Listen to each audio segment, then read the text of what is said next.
Welcome everybody. It's August 22nd, 2013, and this is the Entrepreneur and Small Business Institute. Today we have a talk on getting interested new customers in 3-minute conversations. All right. So for those of you who haven't met me, that's me on the right. My name is Dana Garrison. This is the Entrepreneur and Small Business Institute.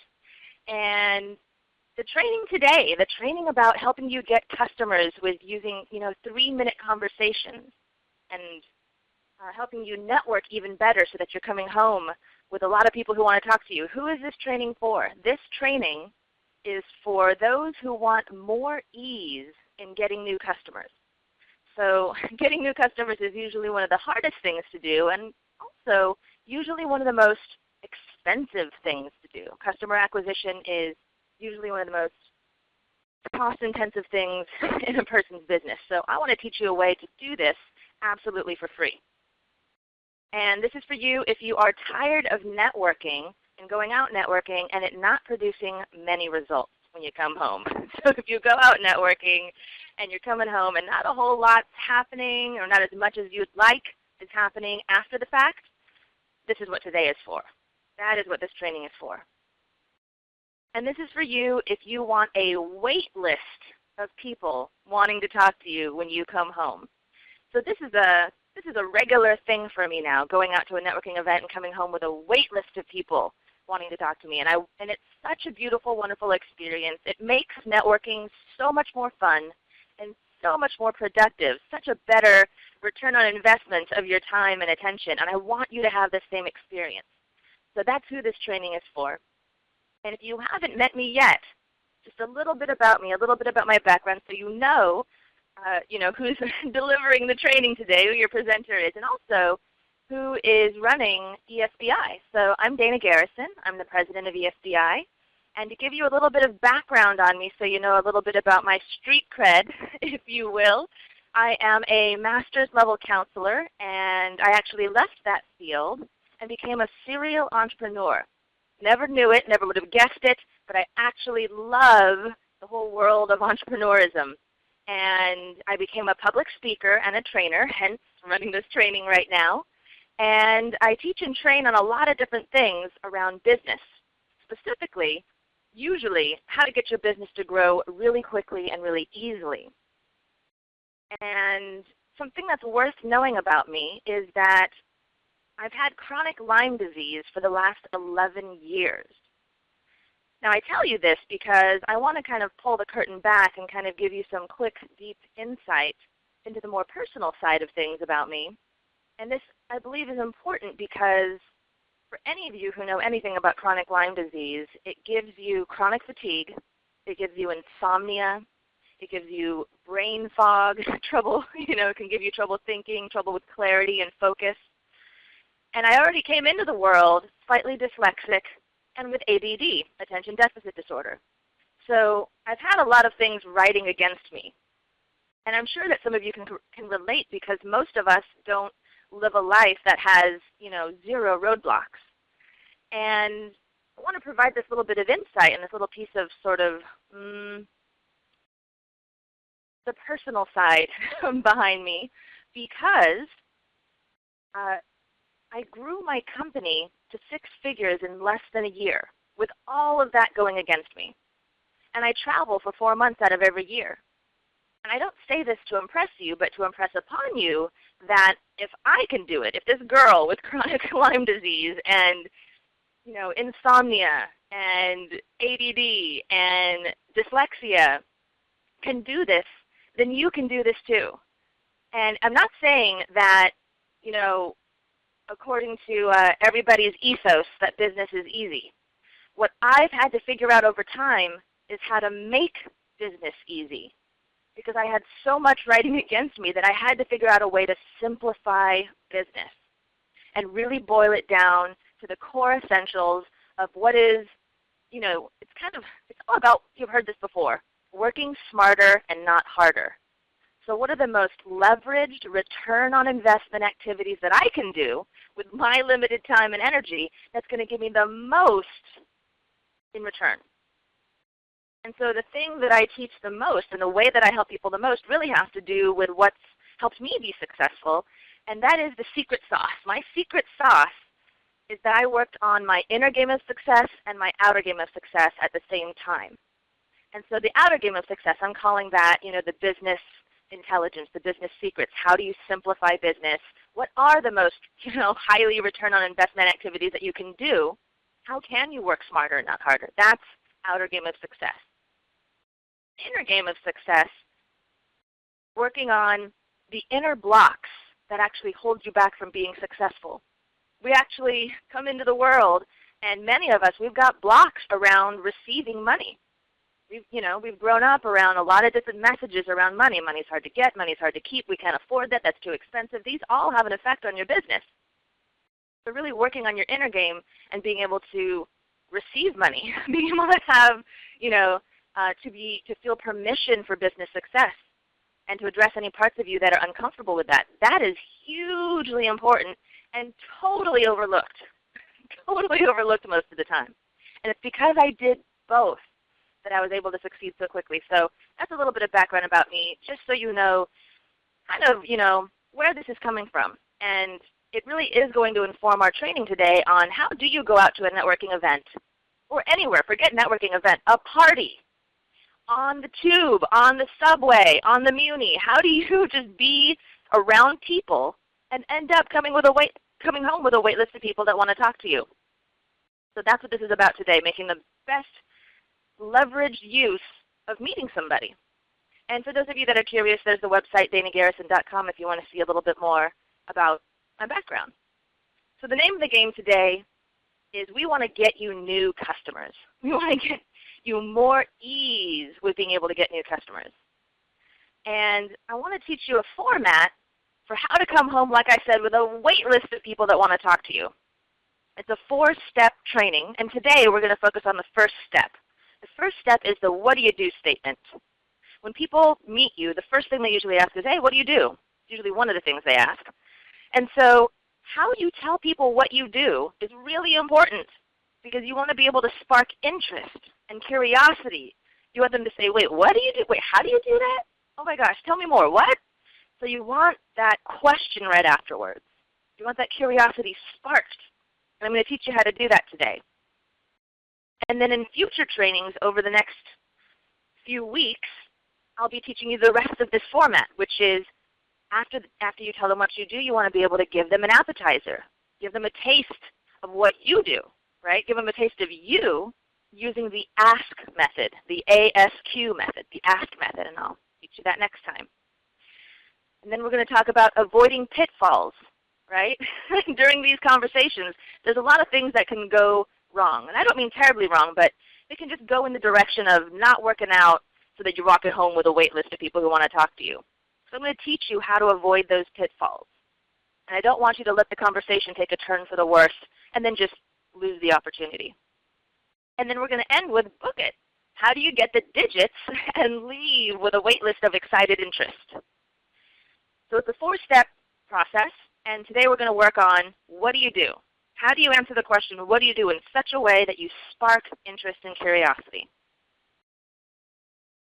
So if you get the question, what do you do? Most people's tendency is to answer the question by saying the title of what they do. I'm a massage therapist. I'm a dentist. I'm an interior designer. Now the problem with this is that when you say the title, what your actual kind of title is, the minute you name what you are, people put you in a box. People put you in a box because they've heard about someone like you before, or they've met someone like you before, or they've worked with someone like you before. Oh, you're a massage therapist? Yeah, I've gone to a massage therapist before. It's just a bunch of relaxing stuff. I don't need that. I can just relax in the tub. Oh, you're a dentist? Yeah, I hate going to the dentist. They always hurt me. It's always really uncomfortable. Yeah, dentist, whatever. I already got one. Oh, you're an interior designer. Yeah, my friend hired an interior designer. Their house ended up looking like a hotel. I don't want an interior designer. I don't like living in a hotel. I like living in a house that feels like a home, right? So they put you in a box based on whatever past experience they've had. And you don't know what their past experience is, but rest assured that they're going to lump you into some category. And that's highly, highly unuseful for you. It also doesn't spark a whole lot of interest if you say, oh yeah, I'm an interior designer. People are like, oh, yeah, okay, cool. Well, and they often tell you what they are, right? Now that's not how we want the conversation to flow. We don't want to just exchange polite titles with each other. We want to capture interest. We want to spark some curiosity. Let me introduce to you a different way to do that. So let's say someone says, what do you do? I might answer them with this. I help entrepreneurs who want to get more customers. I help them get an explosion of clients and income in 90 days or less. Now most of the time if I'm out in public and I say something like that, people usually, especially if they're an entrepreneur or their friends are entrepreneurs, their family members are entrepreneurs, they'll say, wait a minute, what? How do you do that? What do you do? And you get these kind of very curious questions. And so let's break that down. By the way, this is not just a training where I'm going to sit and talk and you're just going to kind of be there and listen. I want this to be an interactive training. So first of all, grab a paper and a pen or open a page up on your laptop. I'm actually going to walk you through step by step so that when you leave this training, you actually walk away with your what do you do statement completely prepared and ready to go, ready for your test runs. So here's a few formats. I'm going to teach you the first part of the phrase. The first part of the phrase, and again for those of you who just joined us, if you go into the email that you got, the reminder email from Maestro Conference, there should be a link in there that allows you to click on it and watch the presentation. So you can watch the slides that I have up right now. And if you don't have that ability for whatever reason, feel free to listen along. I'm going to be recording this, and hopefully if the recording works out well, you'll be able to watch the replay with the slides. So here we go. The way that you can begin this sentence, I help blank. I work with blank. And what goes in the blank is, who is your best customer? Or who is your ideal customer? And here it is useful to be specific. So if you say, I work with people, that's not as useful. Because let me teach you a quick secret here to when you're speaking to somebody. No matter if you're at a networking event, a party, or on the subway, if you're talking to someone and they say, what do you do? I really want to steer you away from trying to turn that person into a customer, that person who's sitting right in front of you. I really want to encourage you to not try to, close this person or get a sale. Instead, I want you to think about it from this perspective. I want you to tap into this person's entire network. So imagine that the person who's sitting in front of you knows 100 people.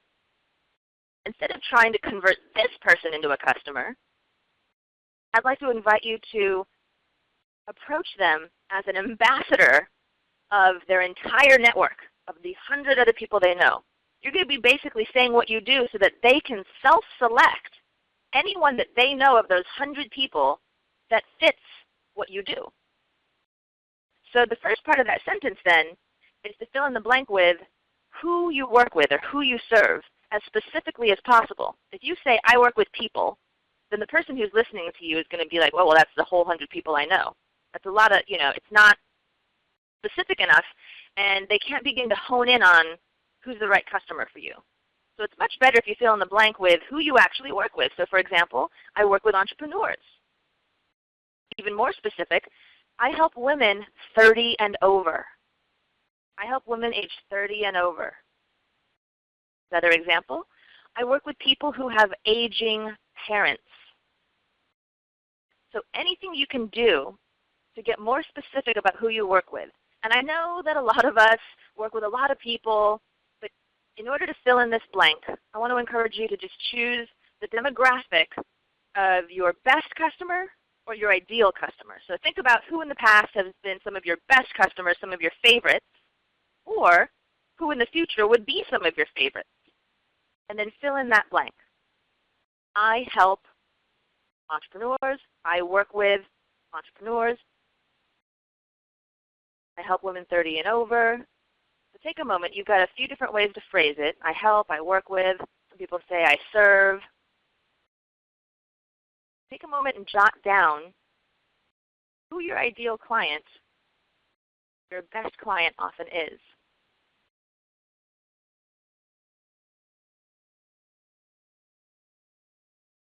If you have a question, raise your hand by pressing 1 on your phone. But I need to clarify, or if you'd like me to clarify anything about step 1.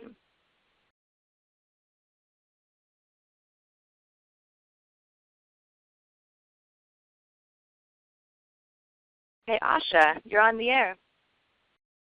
Hi, Dana. Is it Dana? It is Dana. Hello. Hi. I am a Mary Kay consultant, and I was just wondering if you can give me like a good example of how to approach a possible client or a possible team member with this first step. When you say approach, do you mean how to fill in this blank or how to teach other people how to use this step? How to fill in the blank. How to fill in the blank. Okay. So if you are using cosmetics, and by the way, we're going to go into some laser coaching with this in a minute. I mainly wanted to open for questions in case this part isn't clear. So I will ask everybody that wants some laser coaching to raise their hands, and I can help you shape your sentences. And I'll go ahead and answer this right now because you're right here. So with cosmetics, I imagine you're mainly going to be working with women, so that already narrows the field, right? Now keep in mind, I understand that people work with many people, right? We work with more than one. Many people, many times people work with, like with cosmetics. I'm sure you have cosmetics that men use. Or like there's face creams, there's face washes, there's all kind of stuff. However, when it comes to using this sentence, it's useful to narrow down so that you can help the person that's listening to you be able to more quickly and easily find some people to refer to you. So one of the secrets is to know who you're talking to or know what room you're in. If you're networking and you're in a room of mainly women, it's probably good enough for you to say, for that night, for you to use the phrase, I work with women. And you can say something even like, I work with women 20 and older, 20 and up. The reason that it's nice to shave it down a little bit is just to help people think through who might be your customer. And if you make it too broad, it's hard for people to narrow down. Now you can just stick with, I work with women. But the question is, and don't think about this from the perspective of, oh my gosh, if I narrow it down and just say women, I won't get any male clients. You will get male clients. It's not going to block that possibility from happening.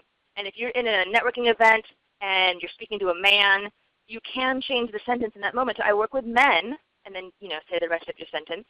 So you're not stuck with one sentence. Let me just make this clear to everyone.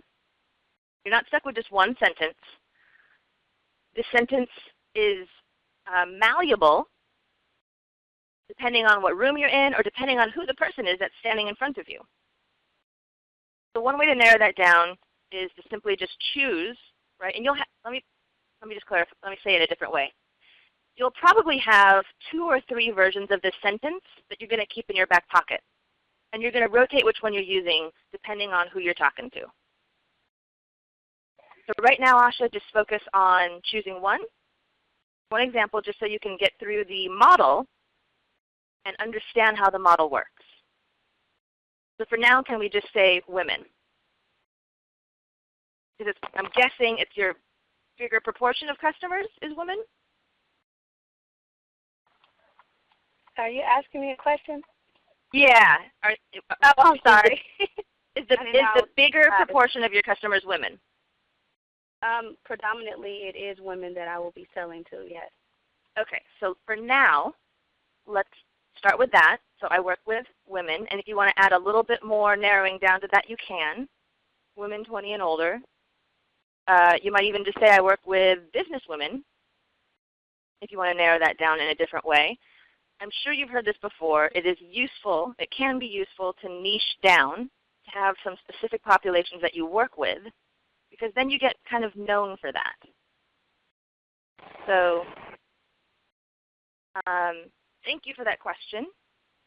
And keep in mind that the questions right now are specifically to clarify if you need clarification on what I've shared so far with this particular phrasing, not to get coaching on what to say for your sentence.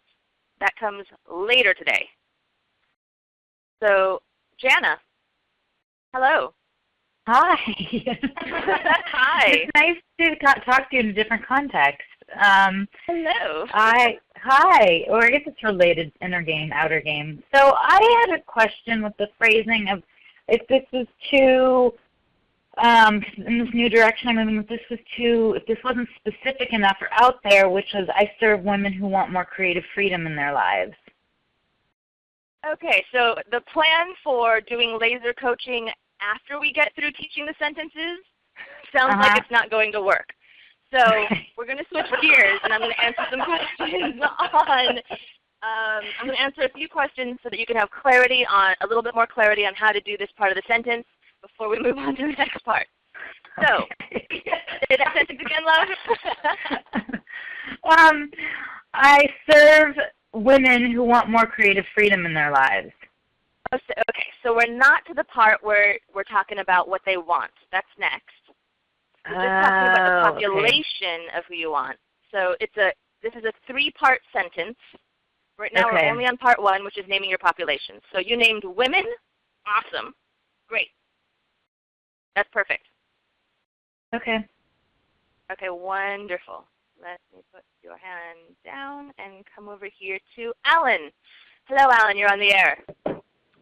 Hi. Hi, Dana. I think my main question is just to ask, sometimes, like say, for example, for a small startup, how do you actually find your niche market if like the idea hasn't been like that tested, or you're not sure exactly yet how you're going to like make this happen? Yeah. Well, when you're that new, when anyone is that new, yeah. and you're going to go out there and start experimenting with this sentence, because it still is useful when you're brand new to start getting accustomed to this sentence and testing out different niche markets. So what I would recommend is do your best to just find a couple niche, a couple populations that you think you might work with, and write that down for today so that you can go out into the world and actually experiment with this sentence and see what kind of feedback you get. Because let's say you think, okay, I'm going to choose as one of my populations women over 50. And then so you go out and you're practicing the sentence, and yeah, I work with women over 50, and the product that you have is something that is, online, and it's a program, and it's quite complex.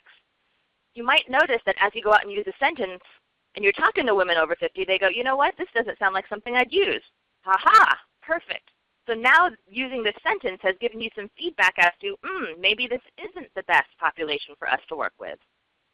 So when it's early on in the game, choose a few sample populations that you think might be your favorite populations to work with, and then go out and test the sentence, see how it works. And of course, if the product isn't ready yet, or if the service isn't ready yet, and you do meet some of your customers out there, it's a great way to ask them more questions and do a little bit of market research so you really can shape your product or your service into something that does fit their needs. So to answer your question, early on, make a couple choices, practice the sentence, and then get in touch with people during that process and learn more about whether or not they're a good fit for what you do, or whether or not you need to tweak your product or service to fit the market. I see. So excellent question. Would you recommend like a site where we can do some sort of like marketing research, or is the only like suggestion that you could give us would be like actually just like asking people out there? Alan Love, this training is specifically on how to use what I'm going to teach you today to go out in the world and come home with a wait list of customers that are interested in talking to you. So that question, my dear, you'll have to hold on to until we have some open frame coaching at one of these events. So hold on to that question. And thank you for that other question, because it's a great question. All right. Barbara, you're on the air. Barbara Durant, are you there? think you're on the air. Hello? Barbara, I can't hear you. I need to check that your microphone is working. So I went ahead and muted your mic again in case it pops back on all of a sudden while I'm talking with someone. Raise your hand again if you can find the place to turn your microphone on, and then we can hear you. And I'll move to our last question, which is, I think it's our last question, which is Abby. Hello, Abby. Hello. Are you there? Abby? No. Hello? I heard a hello. But I can't hear much else. Sound very far away and very broken up.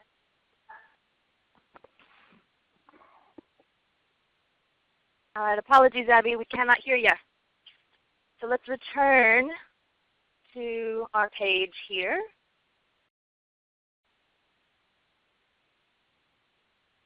All right. So I help, and then fill in the blank with your population, with your best client or your favorite client. I work with, that's the first part of the sentence. The second part is who want blank, or who are struggling with blank, or who need help with blank. So there's a few different ways you can phrase that I wanted to share with you. Who want, who are struggling with, who need help with. And some examples are who want to get more customers. So what you fill in the blank with here is the juicy problem that you solve.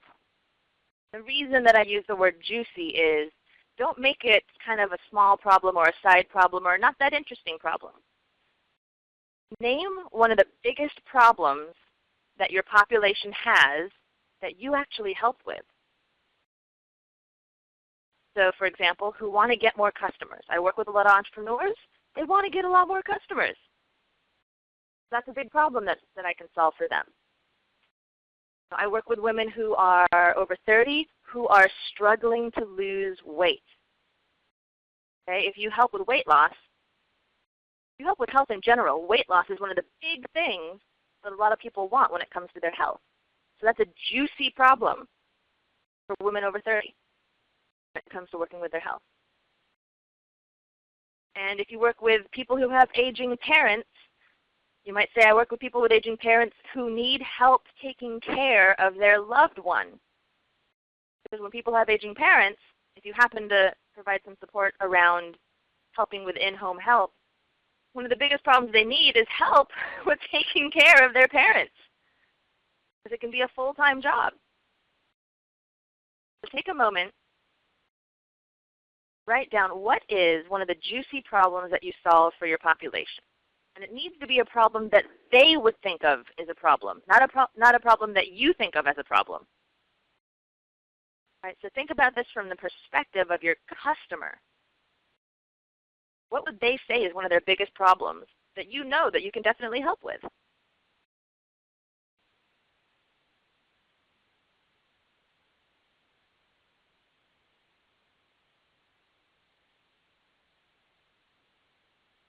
I'll come back over and take any questions for this part of the sentence.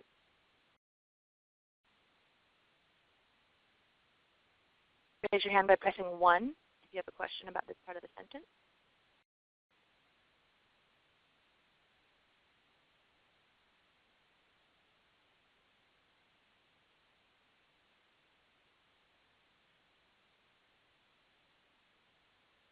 All right, Gloria, you're on the air. Hello, Donna. Can you hear me? How are you? I can. I'm fantastic. How are you? I'm very well, thank you. I'm calling all the way from London, and my question is... I bet you are, darling. It's good to have you.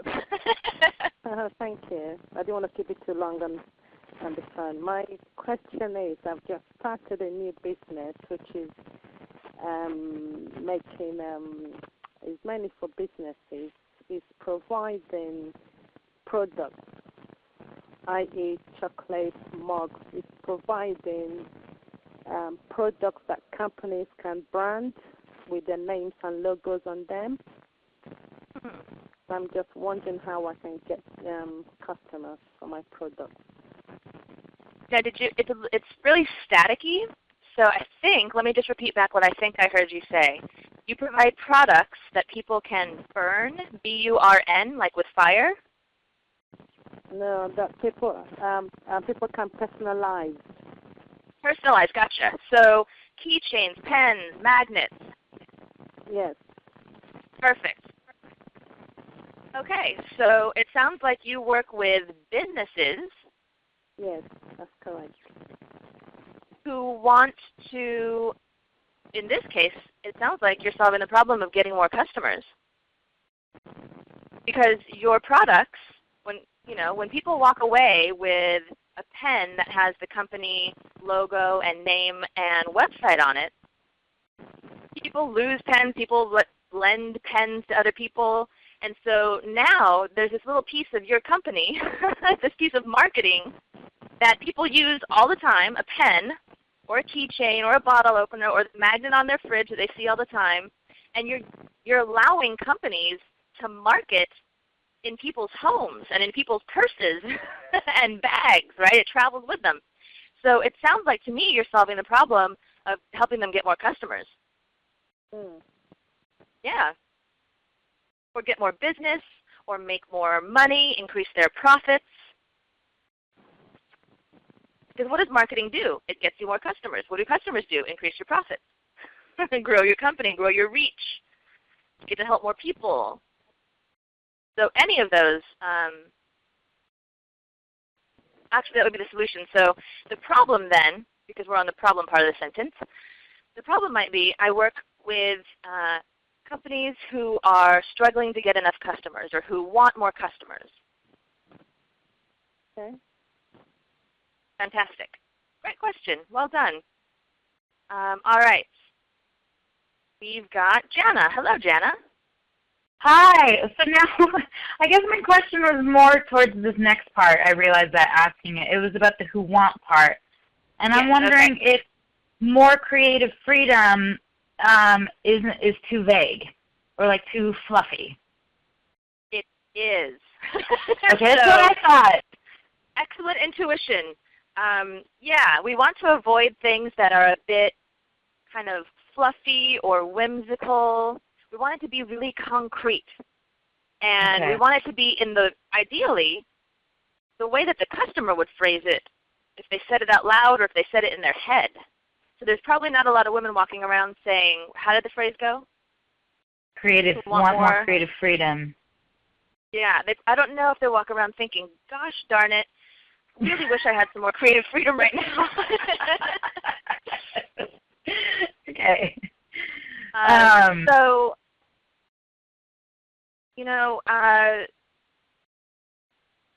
what solution do you provide, just so I can help you work backwards and think about the problem? Well, yeah, I mean, I'm moving in a new direction, but it's creativity, facilitation, and coaching. And with the classes I'm starting to offer, it's folks that are mostly women who have creative projects or artistic projects but feel blocked. So they want to help. I help them get in touch with their inner artist. Well, you actually just said it. So I work with women who are feeling stuck on a project or feeling blocked around a project. But if that's how you think your customer might phrase it in their head, and I know that you're a creative person, speaking to the room, Jana she does her inner game work with me. So she knows about the power of working on the inner game. And that's why we know each other a bit. And so do you feel like, I know that you can qualify for your own population, so when you've got a project and you're feeling stuck, how might you phrase it in your head? When I'm feeling stuck on a project, yeah, I feel blocked. Like it's like creative. It feels like there's a block in the way. Okay. And so you might phrase it something like, who are struggling or who are feeling blocked around a project, or who are feeling blocked and can't finish a project, or something to that effect. Yeah. I mean, specifically it's around creative projects. You can add that in, who are feeling blocked around a creative project. There you go. Okay. Nicely done. Thank you. Thanks for the question. Beautiful. All right, we've got Michelle Taylor Abney. Wait, was your hand raised, Michelle? No, it's not. Okay, sorry about that. The screen rolled and it looked like your hand was raised, but it is actually Rob's hand who was raised. Hello, Rob. Hello there. How's it going?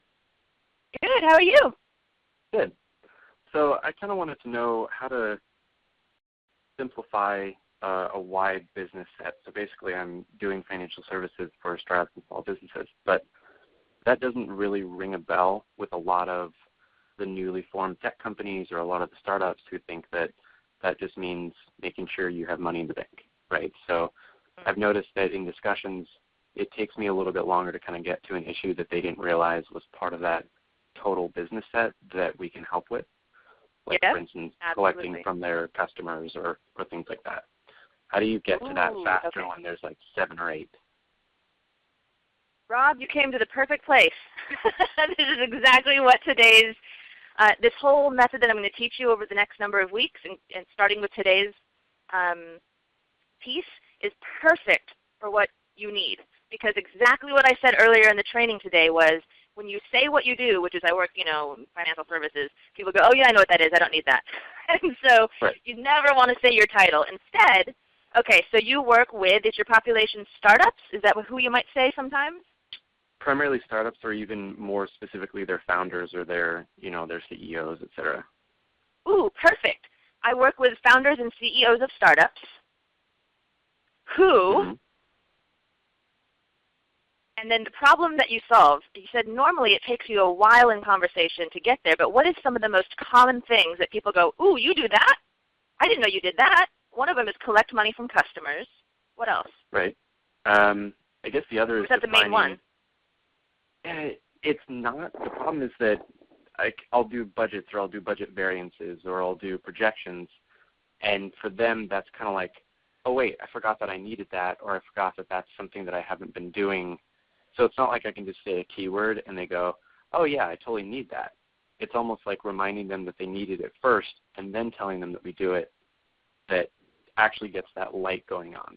That's what I've noticed so far, is that talking to people and saying, oh, we do this, this, and this, they kind of ignore. And then when you get down to the item, when you get down to a process that they're stuck on, then you remind them what the keyword was, and they go, oh yeah, that's what that is. Now I remember I need it. So that's a little harder just to say budgeting or projections. Yep. So what is the umbrella term that covers budgeting, projection, and collecting from customers? If we took it one level up, something that could encapsulate that, what might that be, those 3 things? The only thing that would really cover all that is financial management. Everything finance related. Yeah. But that's a little too broad. People go, oh yeah, I have money. Exactly. Okay, so we can't umbrella that way. Then sometimes what it helps to do is be specific. Now keep in mind, you don't need the sentence, and this is for everybody, so everybody let your ears listen up. You don't need this sentence to cover everything that you do. The purpose of this sentence, and the only thing you need it to do, is to inspire the other person to go, well, wait, what? What do you do? Or how does that work? Or how do you do that? You want curiosity so that the conversation continues. So keep in mind, this sentence is not meant to be the magic bullet that covers everything you do. All you want is to make sure that you don't have this happen. Someone says, hey, what do? You say, oh, I work in financial management. And they go, oh, okay, well, I work in I'm a massage therapist. Right. So you don't want the conversation to fall dead. So Rob, don't worry about trying to capture everything. All you want to do is to get that conversation going. And it's okay for it to be a conversation afterwards. So for now, maybe we can just throw 1 or 2 of those things in that tend to be the things where the founder or CEO says, oh, actually, I do need that. So one is collecting from customers. I heard you say that. Right. And then another one was What did you say about projections? Yeah, like projections, financial projections. If you say financial projections, and most people don't get it. I mean, most of the time, the only time they deal with that is if they're going for a bank loan or if they're talking to a venture capitalist. So that's not the easiest. Okay, so you might say to them something, Sorry, I was wondering if it might be a better idea to kind of go in and say, you know, entrepreneurs or founders who want to, you know, free up time to get back to growing the business. Because kind of that's a large part of what we do from a less technical standpoint is we kind of take all this day-to-day admin stuff that they could do, get it off their plate. We do it for them so they can kind of get one less thing off their plate, you know? Yes, so you can absolutely approach it from that angle, who are struggling with, you know, getting caught up in the daily minutia. Okay. And then the other way to do it would be to say who are struggling with, well, you can even say who are struggling with daily minutia like collecting customer payments or putting together stuff to get funding, putting stuff together to get funding. Gotcha. Yeah. Excellent, Rob. All right. Fantastic question. And over to Daryl Roberts. Hello, you're on the air. Hey, Dana, how are you doing? Fantastic. Glad to have you with us. What's your question, love? Well, I was wanted to go over, first of all, I want to say this is absolutely amazing information. The first sentence alone will definitely help me, but I just want to do the second part of the sentence to see if it's just too small or does it need to be more robust. Like I help entrepreneurs brand and market and communicate their companies using video. Is that still too small, or would it need to be something more specific to backing? Because I can change the entrepreneurs to realtors, churches, coaches, etc., but brand, market, and communicate themselves more effectively using video tools. Is that too generic, or do I need to get more specific? Well, we're missing the middle part of the sentence, which is naming the problem. And you went straight to the solution, which is brand and market, you know, et cetera. So first, you're helping them solve the problem of marketing is to get more customers coming in and get known. Branding is to have a brand if they don't have one, right, to have a clear message. And you do branding, marketing, and what? Communicate more effectively. Okay. You're doing this with video. So sidebar, everybody please write this down. When he added onto the end there with video, it's very tempting for us to describe the process of what we do or to include the process of what we do whenever we do our marketing. And by the way, this sentence is part of your marketing. So ideally, almost nowhere in your marketing should you be describing the process of what you do. And I can get more into that in another day, but it's very tempting for us because we are the service provider or we are the product provider. It's very tempting for us because we spend most of our time in the process to talk about the process. And it is something that will actually pull your customer's attention away from what is important, which is what you're actually providing as a solution. And it's also one of those things where they will unfortunately put you in a box again. So saying that you do it with video, they're going to go, oh yeah, I met some other video guy in the past. Right. So we don't want to introduce that element so soon on. And so I would drop the video piece, like with video, and then let's find the problem that you solved. So you work with entrepreneurs and real estate folk, and they are, who are struggling with or who need help with. We're connecting more with their customers and their clients. So, for example, the average realtor will, if they show a house, they'll actually just send a text email back. Hey, Gray was saying we're looking at the houses, yada yada yada. But now the realtors that we work with, they'll send a video email, brand it with their real estate brand, and now when the person opens the email, they're looking at the person, their brand. So that connects them more with the content. And that's the message I'm trying to I want to take to another level. So, Daryl, was it you who sent me those videos recently? Yeah, asking those questions, absolutely, yes. Yeah, perfect. Okay, so I've seen the body of your work. And all right, so if you think about what you're really providing for the people in real estate or the people who are entrepreneurs, you're helping them get more sales. Because studies show that it can take, 7 to 14 points of contact before somebody signs up for something or buys something. So you're helping them with sales, actually, or getting more customers. So you could say, I work with entrepreneurs and real estate agents who want to get more sales. Okay. Or who want to close more deals. Or who need to close more deals. The phrasing is up to you. Right. But that's the problem you're solving. Okay, you're absolutely right. I love it. Great. Fantastic. Thank you, Daryl. Excellent question. Ooh, sorry, I cut you off right there. No, I was just saying thank you guys. That helps out a lot. Good. I am pleased. All right, beautiful. And down there. So, all right, you've got great questions, and through these questions, I'm hoping it's helping everybody get a sense of how to narrow down what to fill in the blank with. And let's screen going again. All right, the last part of the sentence. Next slide. All right, the last part of the sentence is the solution that you provide. So I get them, fill in the blank. I help them, fill in the blank. I support them in, fill in the blank. So some examples of that are, I get them an explosion of clients and income in 90 days or less. Right? That was the example sentence I gave you for me.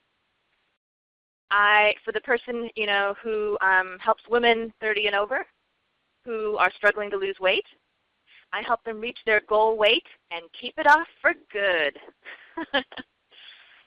And for the person who helps people who have aging parents who are struggling to take care of their loved ones, I support them in finding an in-home aid so they can finally breathe and have a life again. So you can see that I've really tried to make the solutions juicy as well.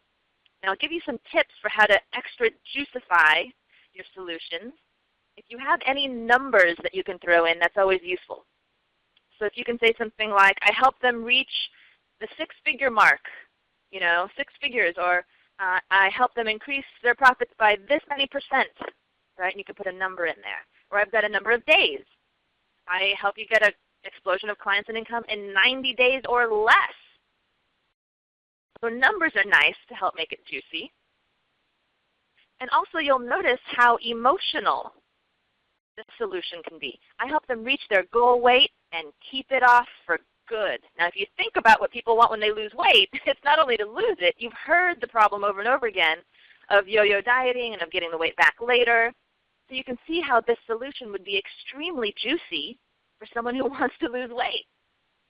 And therefore it takes a little bit of knowing your customer to know what are their juiciest problems and what are their most heartfelt desired solutions, and to learn a little bit about how they would phrase it, how they would word it, not how you would word it, because you got to speak to them, and you want to speak in a language that makes their ears perk up and go, wait a minute, what?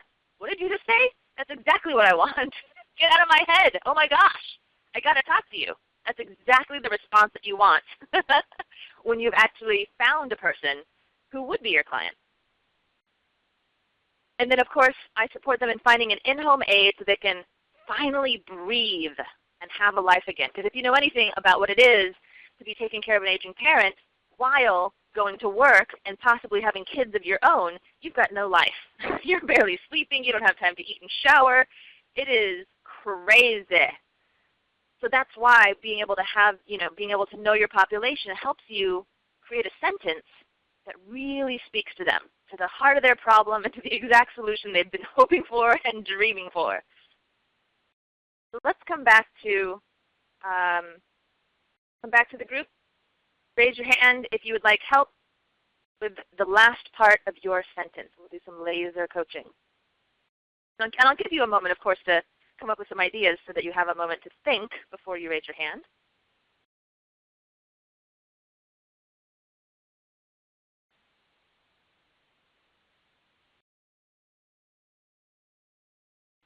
And one of the tips I'd like you to have is to not make the sentence too long, to not make any part of the sentence too long. So anytime there's a blank for you to fill in, please don't fill it in with 3 things, with too many things. So when it comes to the population that you work with, try not to say, I work with men, women, and children, or I work with women who are over 30, men who are over 30, and pets.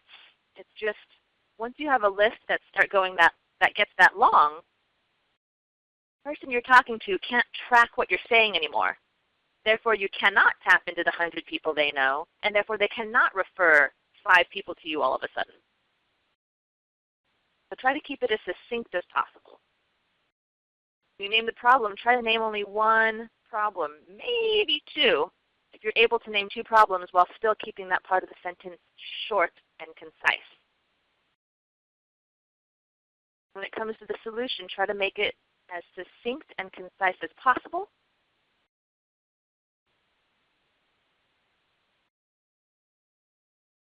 Speak to the most exciting parts of the solutions that you can provide.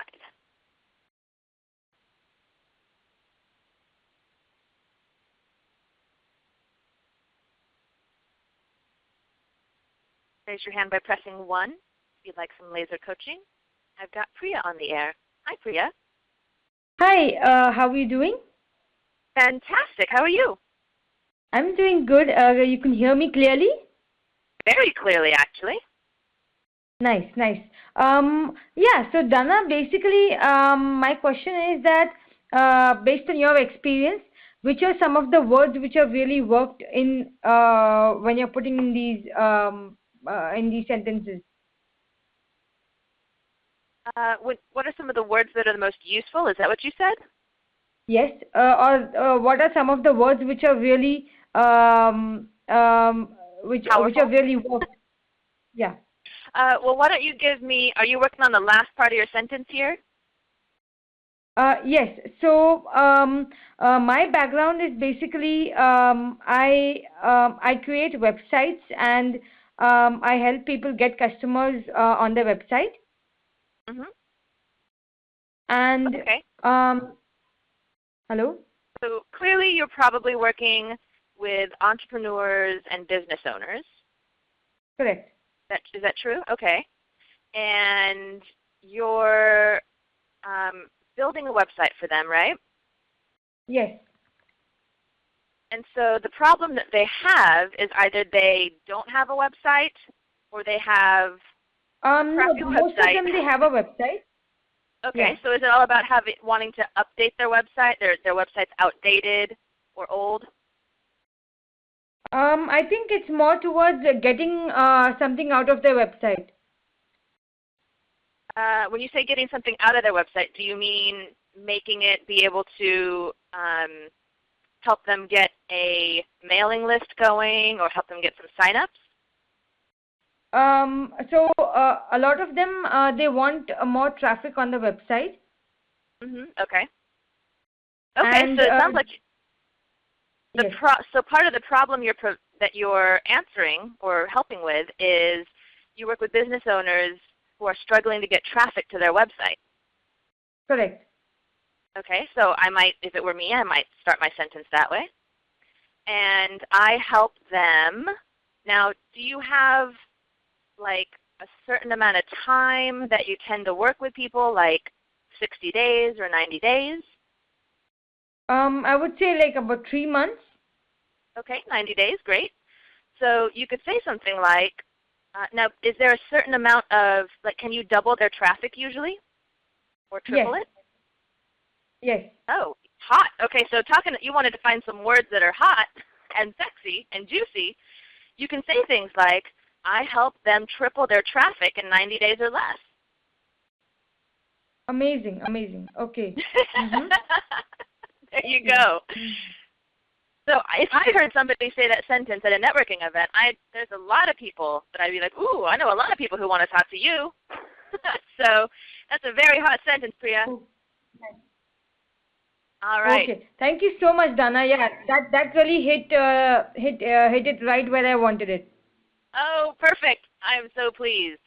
great question, and thanks for raising your hand. Thanks for joining us as well. All right, we've also got Alan.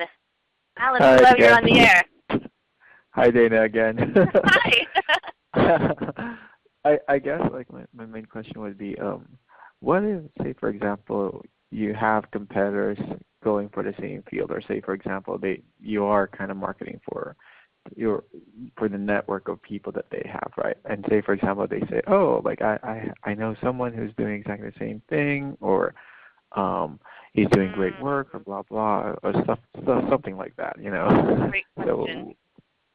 That's why this last part of the sentence is so important, because you'd like to be able to say something interesting about your solution that makes you stand out. So that, you know, sometimes you can add an amount of time. Like, you know, we can do X in 30 days. We can, you know, we can take collections and we can take all the minutia of collections and what's the word I'm looking for?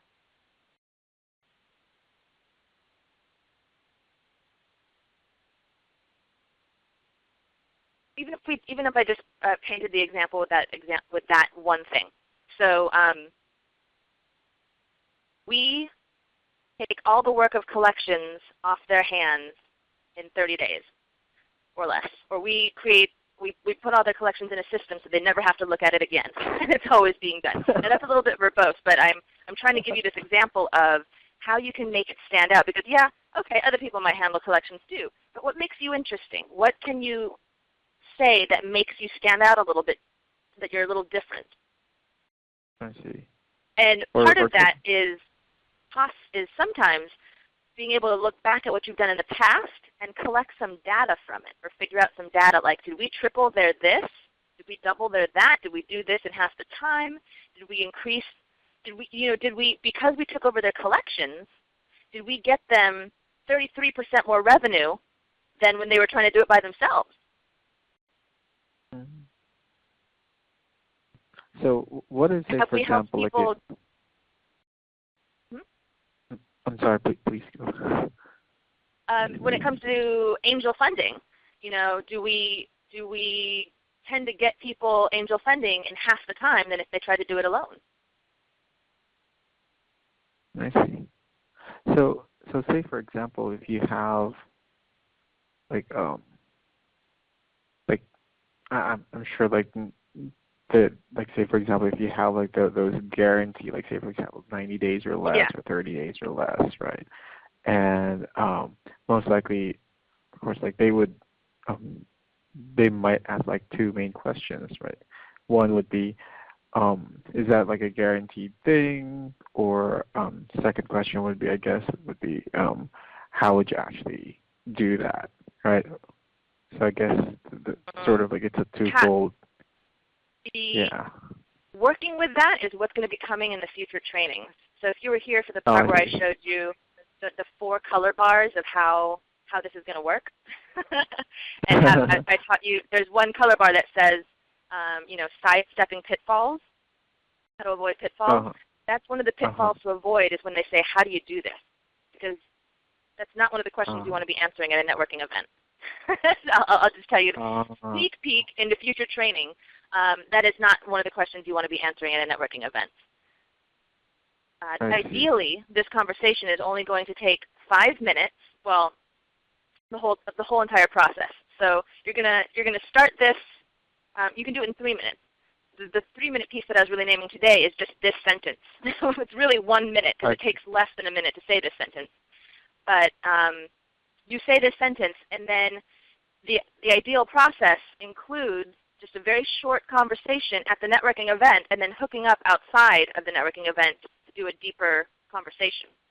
And there's definitely a lot of things you don't want to get into conversation about at the networking event. I'm going to teach you what those things are and how to avoid them or sidestep them gracefully.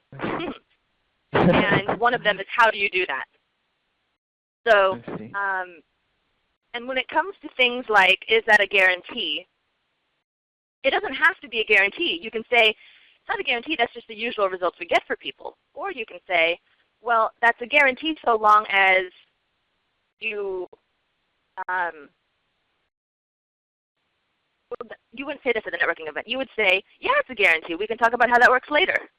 Now, the guarantee usually would have to be something like, if they follow and turn in all these things on time, right, then it can happen in 90 days. But if people delay and they don't get stuff to you on time, there's no way it's going to happen in 90 days. So you can set up guarantees so that they fit a certain format. And if the person doesn't follow it, then they can't say to you, hey, it didn't work in 90 days. Well, guess what? You didn't fulfill your part on time. And then of course they won't say anything because they'll be like, oh yeah, I guess I guess you can't make it happen in 90 days if I haven't gotten all that data to you. Yeah. So, or I guess like avoiding the same people. Say for example, they know people that they know the other people whom say for example you had a bad I guess like transaction with. Like I'm assuming like of course like any business would have like those, right? Like say for example, like of course you have like successful transactions and some wouldn't turn out like to be not so nice, and sometimes people kind of spread word and stuff. I'm not exactly certain if you're talking about people are going to spread word about you, or people are, or the other, or the CEO is going to have trouble with collecting from a certain person. Like say for example, because let's just say that if you are targeting a niche market, then eventually it'll become like a sort of like a small market, right? It's just sort of like a small community, and the same people know each other. And say for example, you've done you did a transaction with one person, and the business didn't turn out to be okay, and then eventually word spread, and eventually they will yes, you are naming something that can happen, but when you have the appropriate outer game education, when you have the appropriate business education, and I'm talking about simple stuff here, because the whole reason I've been successful is because I've kept it simple. I've learned how to simplify business, and when it comes to having quote unquote messed up with somebody, you would never leave it as a mess up. You would clean it up and fix it so there are no bad things going on around you, no bad words about your company spreading, because you will have learned how to address when something has gone wrong so that you always have happy customers. That is not an impossibility if you know what you're doing. So you can absolutely prevent that by cleaning up your mistakes really well with the customer and making it right. So no worries on that front, Alan. And I'm going to keep us going because we're going to run out of time to get to the final pieces here. Thank you, Alan, for your question. We've got Rania Jones. Hello, you're on the air. Rania? Hi. Hello? Hello. Now I can hear you. Hi. I'm sorry about that. So my question is, if you have like multiple businesses, like maybe a couple or two multiple, how would you like incorporate all businesses in one sentence without saying too much? You can't. So I have multiple businesses as well. You need a separate sentence for each business. And you'll probably have a couple sentences per business. Like I said, you'll probably have 2 or 3 versions of the sentence for your per one business. So if you have 3 businesses, you will have a couple sentences per business. And you will use you will pull out the sentence that most likely fits who's sitting in front of you. Okay. And sometimes it's just using your best guess and using your intuition and pulling one of the sentences out and using it, and then through the conversation you can throw in more. But don't try to do it all at once. The sentence, remember, is merely to capture curiosity and interest so that you can go into the next part of the conversation, which I will teach you next time. Okay. Yeah. All right. So thank you. 1 sentence per business. Great question. You're welcome, love. Okay, and last question. Jana, you're on the air. Hi. Hi. So, what I came up with, I support them in uncovering and moving past their fears in order to, and I'm having trouble with saying complete a creative project in 3 months? Because I can't guarantee that. I can guarantee that in 3 months' time they'll make significant progress in moving past their blocks, but the creative project process is such that you can't guarantee that something's going to be done in any amount of time. Yeah, you don't have to, nobody has to use guarantees or anything like that. That's just one way to work with numbers. And you don't have to work with numbers. You'll notice that some of the examples that I gave, I think are still up on that page right now if you're visually watching. I help them reach their goal weight and keep it off for good. There's no numbers in that. There's no, set time in that. I support them in finding an in-home aid so they can finally breathe and have a life again. Zero. Yeah, I mean, more of it is really in the helping people move past their fears and having more confidence in their project and more trust in themselves, I guess. It's about getting lasering in. But yeah, I don't want to get too. Yes, but I want to caution against that type of solution. Helping them get more trust in themselves, unless you know that the people who are your population tend to really want that specifically as a goal. If they say to you, if you hear a lot of people who you would work with say to you, I want to trust myself more so I can reach my, create my project. If that is the truth, then yes, you can use that phrasing. My sense is, and I could be wrong, but my sense is I don't know that they would say it that way. Right. I think they might want to just get their project done with ease and flow. Yeah, it's definitely getting the project done with ease and flow, and the way that happens is moving these blocks out of the way, which basically are just limiting beliefs and fears. Yes, but remember, we do not want to talk about the process. We do not want to talk about the how or what you're doing. All we want to name is the final solution. Oh, right. Okay. Yeah. So the final solution is, what do people want when they're blocked on a project? What is their ultimate outcome that they want? They want to be able to move through it with ease and flow. Oh, okay. Well, there you go. Move through it quickly. They probably want quickly is my guess. Move through the block. Yeah. I help them complete the project quickly and with ease and flow. Okay. Or complete the project on time and in ease and flow. I don't know. I'm not sure in your population if they generally probably have a deadline or not for some of their projects. It's depending. I'm still, this is newer for me, but some of them do and some don't. Sometimes it's a personal project. Complete their project. You can test. Remember, you're getting your draft number 1. Speaking to everybody, you're getting draft number 1 of this sentence today. You're going to continue to refine your draft. You're going to end up with draft number 2 and draft number 3 in the future, but the only way you can do that is to work on it a little bit after we do the training today, and then to go out in public and test it on people and watch their reaction and notice if in conversation with people you figure out a better way to phrase some part of the sentence. Maybe after talking to a few people, you end up hearing a similar phrase. I just want to get my project done quickly. And you go, ooh, I've heard quickly as a keyword now a few times. Maybe I should add that into my solution. I help them get their projects done quickly and with ease.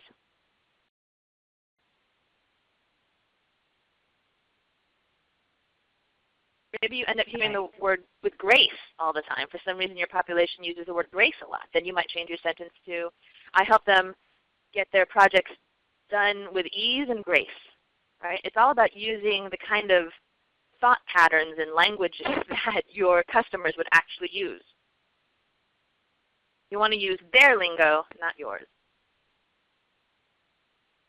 Okay. Thank you. You're welcome. Okay. Fantastic. Great questions, everyone. Let's come back to draft off.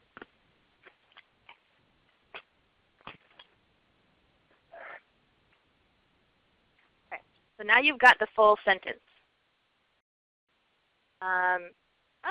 So I was going to pair you up. Let me see what time it is.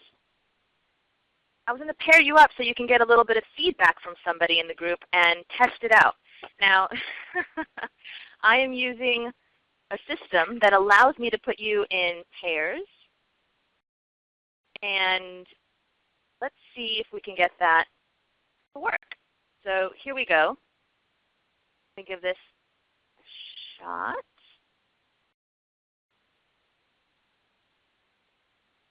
Okay. All right, everybody is in groups now. Everybody should be in a group of 2, and there'll be one person or one group in a group of 3. So I think you all are hearing me still, I hope. And so I'm going to give you maybe about 3 minutes each, and those that are in the group of 3, you'll just want to kind of move a little bit quicker through this. You have 3 people to go through. You're going to get 3 minutes each, and I'll let you know when 3 minutes is up, where you can share your sentence and then get a little bit of feedback on if something could be clearer, or just kind of is it a little bit confusing, or which part is too long, or just getting someone else to give you a little bit of support around your sentence. So I'm noticing that some people, the group has just changed a little bit. I'm going to restructure it. All right. So go ahead. You are connected with another person now. Go ahead and share your name. And one person, just go ahead and begin.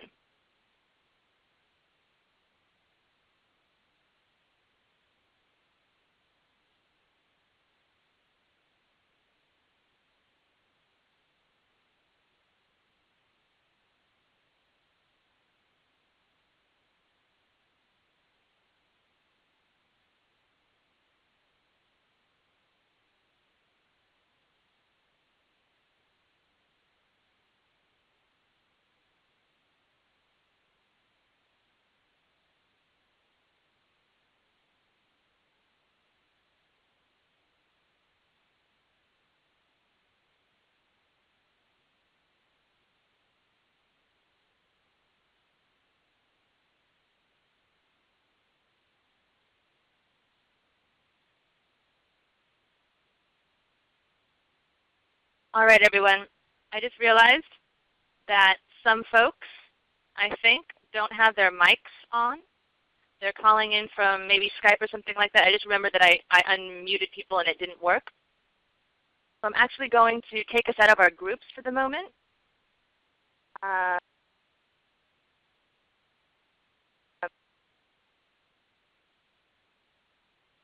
And we're going to work on, we'll continue forward because not everybody has a microphone, so some people are not able to hear other people. So here we go. We've done already some coaching on, some laser coaching on how to use your sentences. You've gotten some help with that today. So here's what to do. You've got your sentence. You can work on it a little bit more after we get off the training today, and then go and practice it on some people. Get some feedback from your friends or roommates or coworkers, and then go out, and when you're on the subway, when you're on the tube, when you're out at a party, when you're at your next networking event, whip it out and give it a try. And this does mean that you'll have to memorize it. It's only one sentence long, so just take a little bit of time to do your best and do your best to memorize it. Don't worry if you mess it up. It's not a big deal. One of the main ways to get good at this is through practice. So that means go out there and allow the first 20 times to be a stumble. Because the only way you're going to get comfortable with it is to allow yourself to get through that first 20 times of stumbling. So just allow that to be the case if it needs to be. And then you'll get better at it. And then the next time we meet, I'll teach you the next piece to what to say after you use this sentence.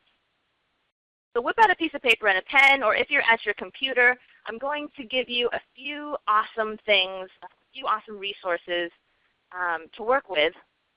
One is you are part of the Entrepreneur and Small Business Institute.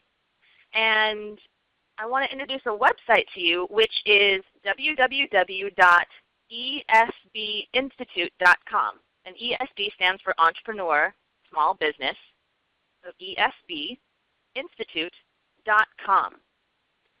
Go ahead and go there. I'm in pre-launch right now, so you all are getting pre-launch access.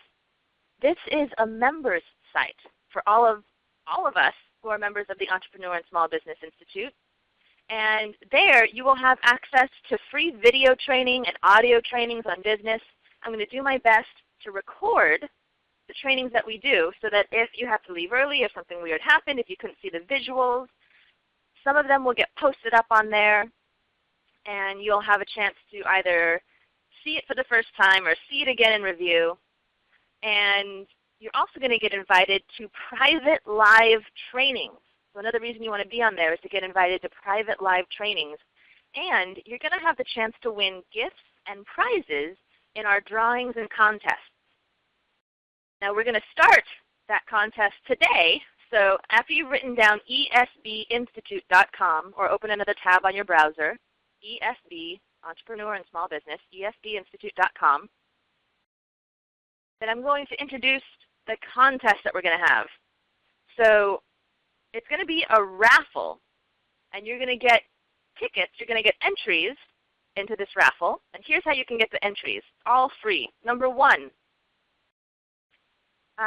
get as many new people to join your chapter of ESBI on meetup.com. So each of you came through meetup.com. You're on meetup.com somehow, and you belong to a particular chapter of ESBI. So get your friends to come and help build the community, because this is truly your community. And I want you to have ownership over it. I want you to be able to invite people to come. And whoever you invite to come, number one, you're going to have a very happy friend on your hand because they're going to get invited to a lot of private live trainings, and they're going to get a lot of free training. They're going to be pretty stoked on you.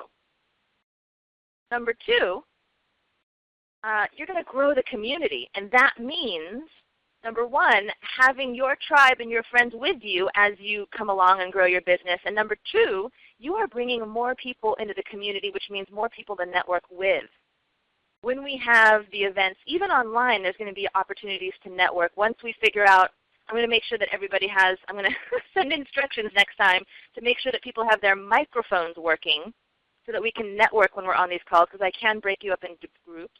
And number two, when we're live in your town, you're going to be doing plenty of networking, and you get to, of course, use what you learned today to come home with a wait list of people that want to talk to you.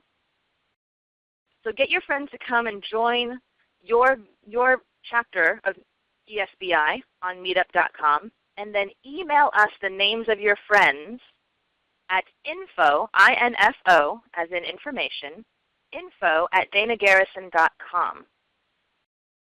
For every person who joins, that is your friend, you get a raffle ticket entry. That's one way to get raffle tickets. Another way, and I encourage you to do one of each, is to rate this event on meetup.com. So if you open another tab right now to meetup.com and go to your chapter of ESBI, you can rate this meetup. You'll probably get an email today or tomorrow that reminds you to rate this meetup. I'm not certain on that though, but go ahead and rate this meetup. For everybody who rates the meetup, you're going to get a ticket into the raffle. And then third, make a quick, this one's fun because you're going to get some free advertising. Make a quick video testimonial and put it up on YouTube. It can just be a 1-minute thing from your camera phone, from your webcam on your laptop. Put it up on YouTube and then send us the link to your testimonial at info@danagarrison.com, same place, info@danagarrison.com. And I'm going to give you a quick tutorial right now, a quick tip on how to do these video testimonials and make sure you get your free advertising in there. Because the most exciting thing about this is that you get free advertising and people get to see you, and that is a very compelling way to market. And keep in mind that people love videos when it's just you in your regular clothes in a regular place like your house. People, for some reason, they've done research. They love videos that are just very you, right? So it doesn't have to be like you're in your suit and everything's all professional and you're in this professional setting. No. People love the ones that are just taken from your camera phone and you're just doing it with your hand. Those get the highest ratings all the time. So don't try to make this look all great. It doesn't have to be. If you want to make it all professional, you can too. Have fun with it. So the 1-minute video testimonial, you begin with your name, then, and write this down, begin with your name, and then the name of your business, and then the testimonial. So for example, hey everyone, my name is Dana Garrison, and I run Entrepreneur and Small Business Institute, esbiinstitute.com. I just attended ESBI's training on how to come home with a wait list of customers by having 3-minute conversations. And it was amazing because she took us through the entire training. She gave us laser coaching the whole way through. I got to ask questions, and when I walked away, I had a complete sentence ready to go. I got so many good ideas, and I'm totally ready to go out into the world and get more customers. I was completely, so basically your name, the name of your business, and then just say what you enjoyed about today's training. That's it. Then upload it onto YouTube, send us the link. And when you do that, you're going to get 3 raffle entries for that. And then last raffle ticket way is go to tinyurl.com. Tiny as in small, T-I-N-Y. URL as in domain name. tinyurl.com /ESBI, the initials of our organization, ESBI fun, as in let's go out and have some fun. So tinyurl.com /ESBI fun. On there, you're going to find that I've got a form where you can give me feedback. So please give me feedback. You will get 3 more tickets into the raffle. And what it asks for is, what did you like about today? What did you want to see more of? What do you want to get trained on in the future? Because I want to know what is most important for you. Like, what is your biggest business problem right now? Because I'll create a training on it, right? I can create trainings on whatever they are. But I can't create trainings on it if I don't know what you want trainings on. So please be sure to go here and tell me. So tinyurl.com ESBI fun. tinyurl.com /ESBI fun. So you get 3 raffle tickets for that. By the way, there's going to be 15 winners. That's right, 15 winners. So the more raffle tickets you have in here, the better. So just to go back, the contest, you get 1 ticket for every person that joins the meetup group, your chapter of the meetup group. You got to email us their names. You get 1 ticket per person. Then rate this event on Meetup. You'll get another point for that, another raffle ticket for that. Make a video testimonial and get some free advertising. Email us the video. You'll get 3 raffle tickets for that. And then fill out the feedback form. It's really short. That way I know what to create trainings on. And you'll have an opportunity to get some more free advertising. You'll see on there, I'll give you another chance to get free advertising. So fill that out and you'll get 3 more raffle tickets. We're going to have 15 winners, and the 15 winners will win the Entanglements and Imprints Crash Course. So you heard that Jana was in our group, and she's been working with me doing the inner game of success. And this is the piece that is often left out and forgotten, and people wonder why they're struggling in business or it's not going as fast as they would like. Well, it's because they haven't addressed their inner game. So the Entanglements and Imprints Crash Course is a 4-week crash course on the inner game of success. And you're going to learn the main cause of any self-sabotage that might be happening unconsciously in the background. This is important because self-sabotage is the stuff that's going to keep you held back no matter how much business training you have. You're going to uncover your own blocks to income and business success specifically. This is really important. You need to know what about any blocks that you have around money coming in or bigger numbers of money coming in, as well as having this sort of unconscious permission to have business success.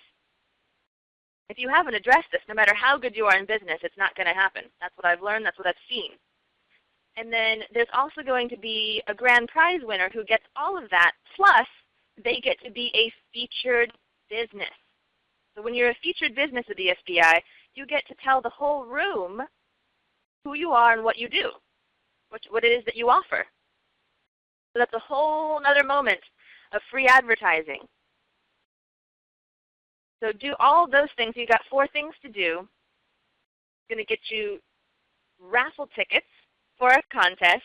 15 people will win. You'll get the 4-week crash course to work on your inner game of success, the piece that gets left out the most often when it comes to business success. Somebody's also going to get to be a featured business and get to tell everybody all about what they offer. That is awesome because you've got a bunch of people in the community who will know what you do and can refer to you or decide to sign up with you. And there's ways for me to get to learn what you want in the trainings in the future, so make sure that you get that feedback form and let me know what you want. And then join us next time. You'll get another, of course, through Meetup, you'll get an announcement.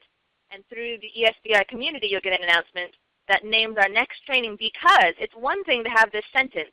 It's a whole other thing to be able to know how to use it so that you walk home with a wait list. And this is the first piece. It's extremely important. So you've got the how-to for that now. Go out and practice it. Give it a shot. See what feedback you get. Ask your friends about it. And then we will see you next time. Make sure you've got 4 things to do for the raffle now, so make sure that you get a chance to do those real quick. They don't take but a moment. Each of them is really short. We'll have 15 winners.